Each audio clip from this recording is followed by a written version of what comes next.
Episodio 22. El bosque de bambú, Japón. La transformación no es un destino, es un viaje interminable hacia la autenticidad. Daisaku Ikeda. En el corazón de Japón, la naturaleza y la cultura se entrelazan en una danza eterna, y el bosque de bambú de Arashiyama nos muestra una lección profunda sobre transformación. Este lugar por el que podemos pasear entre árboles que miden hasta 20 metros de alto es un regalo no solo a nivel visual, sino también auditivo, como este libro que ahora coloreas. Los sonidos que el viento produce al colarse entre las hojas de estos increíbles árboles están considerados como un paisaje sonoro e incluidos en la lista de los 100 sonidos más representativos de Japón. Te invito a escuchar la música que suena de fondo para luego continuar con el relato sobre Daisaku Ikeda.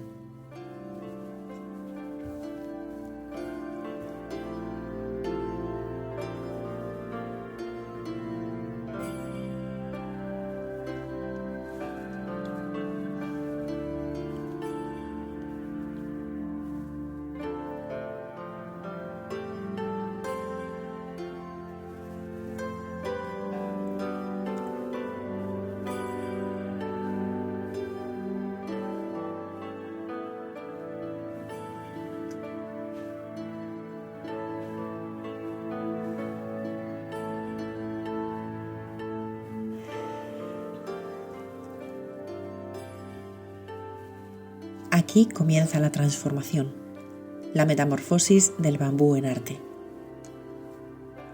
Daisaku Ikeda fue un líder budista japonés, dedicado a promover la paz, la educación y la autenticidad en un mundo turbulento. Vivió las dos grandes guerras, y esto marcó su modo de ver la vida.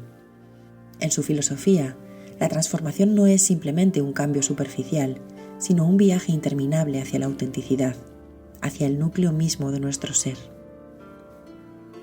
Esta idea resuena mucho con la transformación que experimenta el bambú en las manos de un artesano.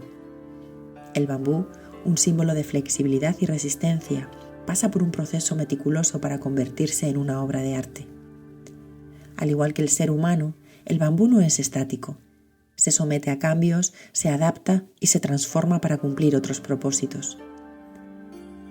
Al observar cómo el bambú se convierte en una exquisita artesanía, podemos ver paralelismos con el camino hacia la autenticidad que propone Ikeda. El bambú pasa por una serie de transformaciones. Se corta, se selecciona, se moldea, se pule. Pero a lo largo de este proceso conserva su esencia para transformarse en algo nuevo y bello. De manera similar, en nuestra vida atravesamos diferentes etapas de transformación. Podemos enfrentar desafíos, afrontar momentos de crisis y crecimiento, pero cada experiencia nos moldea y nos lleva más cerca de nuestra autenticidad. Al igual que el bambú, debemos ser flexibles y resistentes, capaces de adaptarnos y transformarnos manteniendo nuestra esencia en el camino. La enseñanza de Ikeda sobre la transformación nos recuerda que no hay un destino final en nuestro viaje, es un camino continuo de crecimiento y evolución, donde cada experiencia nos acerca más a nuestro verdadero yo. Así como el bambú se convierte en una obra de arte bajo las manos hábiles de un artesano, nosotros también podemos convertirnos en la mejor expresión de nosotros mismos a través de nuestro propio viaje de transformación. Piénsalo, ¿qué necesitas para seguir el camino hacia tu autenticidad?